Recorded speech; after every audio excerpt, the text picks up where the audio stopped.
ce journal. À la une de l'actualité, je vous l'annonçais dans les titres, les conséquences de l'explosion du dépôt d'hydrocarbures de Kaloum continuent encore à se faire ressentir sur le quotidien des Guinéens.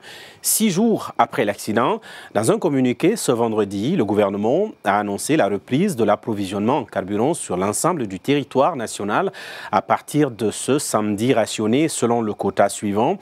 25 litres par véhicule, 5 litres pour les motocyclistes et tricycles et l'interdiction de se servir dans les bidons.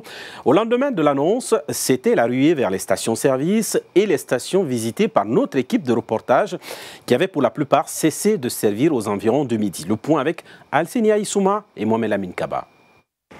C'était imminemment attendu, mais l'éléphant annoncé est arrivé avec un pied cassé.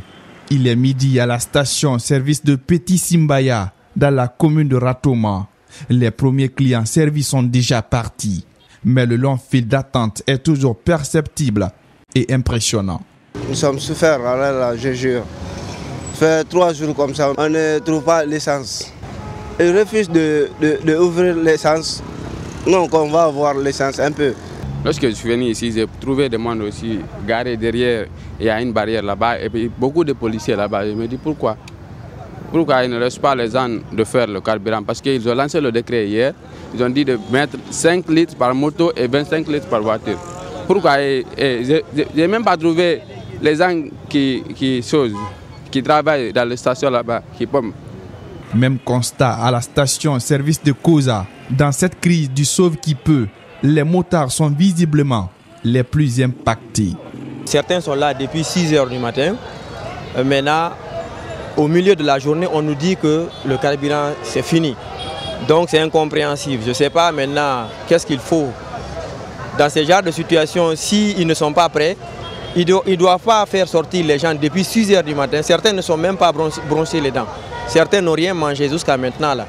Tout ça là, c'est pour de l'essence. Et à 14 h maintenant, là, on dit que c'est fini.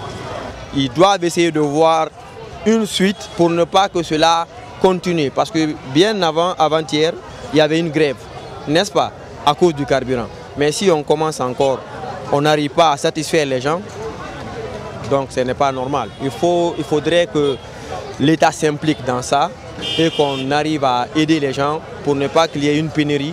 Depuis l'explosion du principal dépôt de carburant de Kaloum, la crise d'essence se fait ressentir à travers tout le pays. Cette reprise graduelle dans l'approvisionnement en carburant semble être un véritable ouf de soulagement pour la population qui était jusque-là impatiente après avoir été durement éprouvée par le drame survenu à Corentin.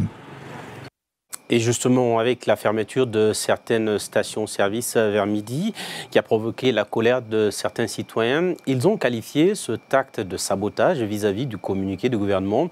Ils sont au micro de Alseni Aïsouma et Mohamed Lamine Kaba. De mauvaise foi, c'est un acte de sabotage. Ils veulent saboter. Parce que ce que l'État a dit, c'est ce qu'il devrait faire dans les conditions normales. Même s'il nous donnait au moins 10 litres par véhicule, 10 litres ou bien 15 litres par véhicule, là, on peut comprendre. C'est un acte de sabotage. Il veut saboter le pouvoir en question, en place. Ce n'est pas normal de le faire. Je pense bien que l'État a dit hier à la télé qu'ils ont pris certaines dispositions parce qu'ils ont envoyé certaines citernes dans les pays limitrophes là et les citernes sont en train de venir. Mais le peu de carburant que nous avons ici, il devrait servir la population pour qu'on puisse au moins se déplacer aujourd'hui. Peut-être d'ici quelques jours, 2 ou 3 jours là, on pourra avoir la situation réglée dans ce cadre-là. L'État n'a qu'à voir aux gens que ce point-là. Vous-même, vous avez constaté. À un moment, ils étaient là tous. Après, ils ont disparu petit à petit.